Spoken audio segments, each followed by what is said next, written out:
Hello students, welcome once again to our channel Score High to Soar High. In this video series, we have been uploading derivations related to class 12 physics, lesson 1 electrostatics. This is the 18th derivation of this series. Come on, let us move on to see the derivation. Deriving Gauss law from Coulomb's law.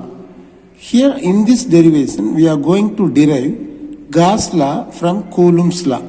Answer. Now let us draw a diagram.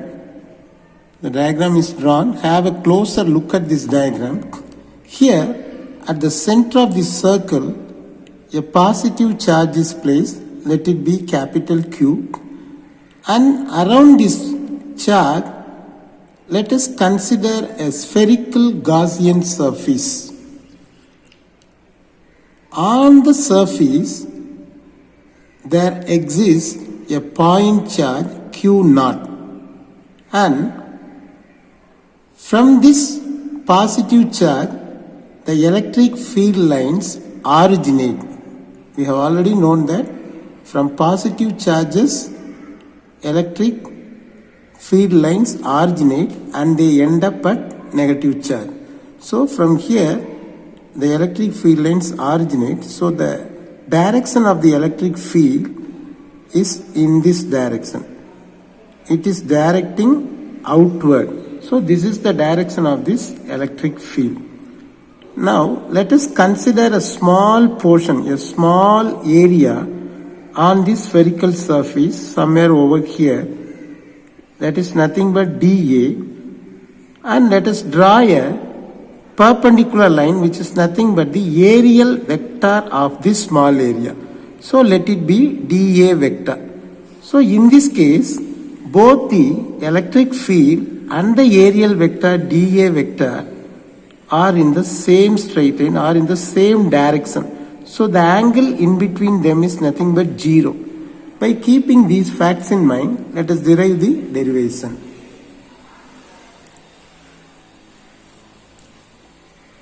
Let us consider a point charge Q0 on the Gaussian surface. Next point.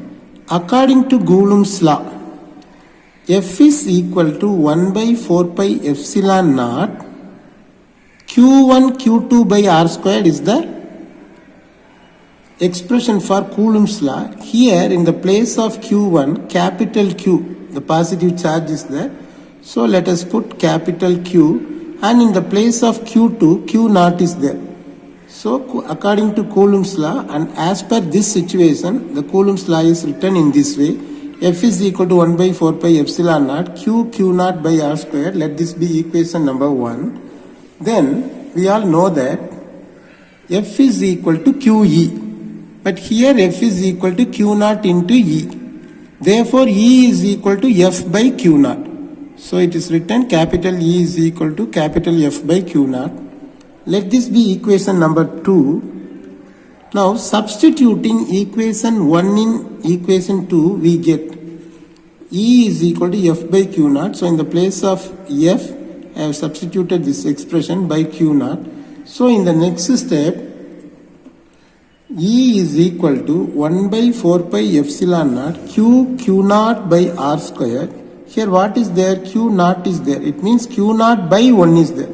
So when it goes this side, it becomes multiplied. So it becomes reciprocal. So 1 by Q0. Here this Q0 and this Q0 get cancelled.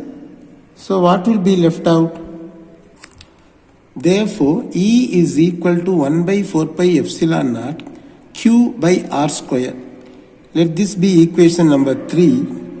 In the next step, electric flux pi E is equal to surface integral of E vector dot dA vector. Now what is the dot product of E vector dot dA vector? E vector dot dA vector is nothing but E dA cos theta. It is written. And moreover, as we have already seen in the diagram, E vector and dA vector are in the same direction. Therefore, theta is equal to 0 degree. So what will happen? Therefore, pi e is equal to surface integral of E dA cos 0. What is the value of cos 0? 1. So, which is equal to surface integral of E dA into 1. Because cos 0 is equal to 1. In the next step, therefore, we get surface integral of E dA. Here, this electric field is constant. So, let us take it out. So, capital E into surface integral of dA. So when we integrate the small surface dA, we will get the whole surface. So what do we get? Pi e is equal to capital E into integration of dA will become capital A. That is nothing but the area of the sphere. So here the area of the sphere, what is the formula? 4 pi r squared, which is written here. Let this be equation number 4. Why we have written 4 pi r squared? Because surface area of a sphere is 4 pi r squared. Now, substituting equation 3 in 4.